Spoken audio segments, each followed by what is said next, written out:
If you're watching this video, chances are that you're already familiar with ChatGPT and AI. As these models are rapidly becoming more popular for generating text for a variety of applications, many controversial opinions have emerged discussing whether or not ChatGPT could replace people in the workforce. On one end of a spectrum, people think that AI's capabilities already supersede those of people in a variety of targeted applications. But on the other end of a debate, many people think that ChatGPT is still insufficient for truly replacing humans, especially in skilled labor.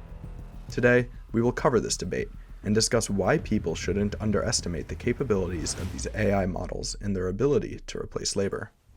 Mark my words, AI is far more dangerous than nukes. Far. Either with text or voice, depending on the context, you will just interface in language and get the computer to do whatever you want. Welcome to the Lightning Rod channel. Don't forget to like, subscribe, and hit the notification bell for more videos. The key to ChatGPT is that it is trained to respond to queries surrounding nearly any industry on Earth, including marketing, programming, and writing. Paired with other AIs that can render images and 3D models, ChatGPT is capable of producing a nearly infinite variety of outputs that can possibly replace the work output of humans. However, critics of the platform have been quick to write off its capabilities. They say that the platform can only generate uncreative, repetitive outputs and that ChatGPT lacks a distinct human touch. And a lot of this criticism is probably true. In trying to play around with ChatGPT, many have found that its outputs are, in fact, extremely repetitive and don't distinctly replace the need for human labor. The thing is, these critics are right. However, they aren't fully evaluating the potential of applications like ChatGPT. In a larger sense, AI models like these aren't necessarily meant to replace humans, but rather enhance humans with the ability to accelerate their workflows with the assistance of AIs. Take a developer, for example. Many programmers have already tried to use ChatGPT in order to code large-scale applications to varied success. While it is evident that ChatGPT cannot be a full, self-contained replacement for a coder, it provides valuable assistance to already skilled programmers in allowing them to work significantly faster. The AI excels in creating trivial code blocks that otherwise take valuable minutes away from a skilled developer, allowing coders to focus on higher-level development tasks, such as infrastructure, organization, and design. When tasked with more complex actions, ChatGPT initially struggles, but with some clever prompt engineering, the chatbot is able to produce valuable outputs that rival the abilities of even more skilled programmers. So yes, in a very raw definition, the critics are right. AI cannot entirely replace a human being as a singular entity, yet.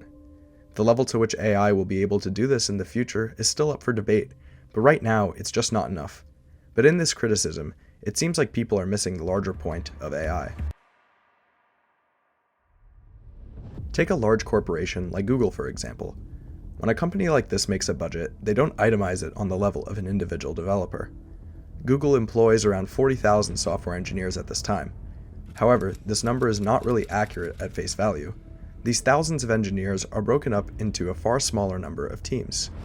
When Google creates a budget, it is generally far more centered around these teams, each of which include only a handful of people.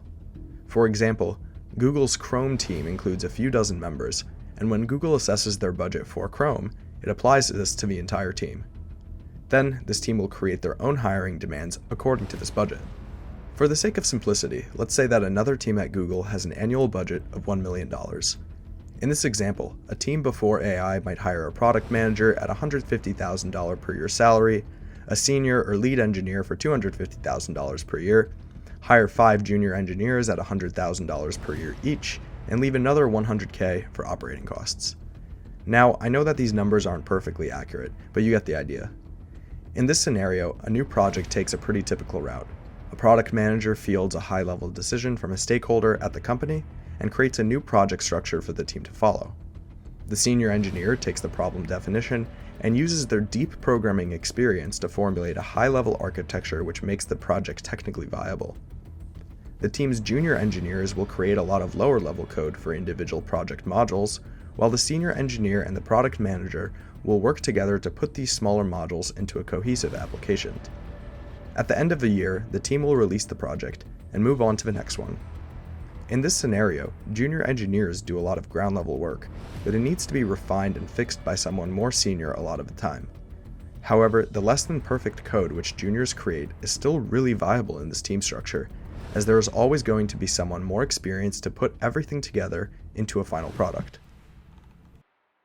Now, let's introduce AI to this scenario. Firstly, the senior engineer and the product manager can use their experience to heavily prompt engineer ChatGPT to output application designs far more rapidly. The outputs aren't perfect, but with the right touch, the AI can output really valuable and useful components of high-level design. Many consider programming an art, especially in these higher-level design phases of projects, but the rate at which this art can be produced will suddenly become much faster.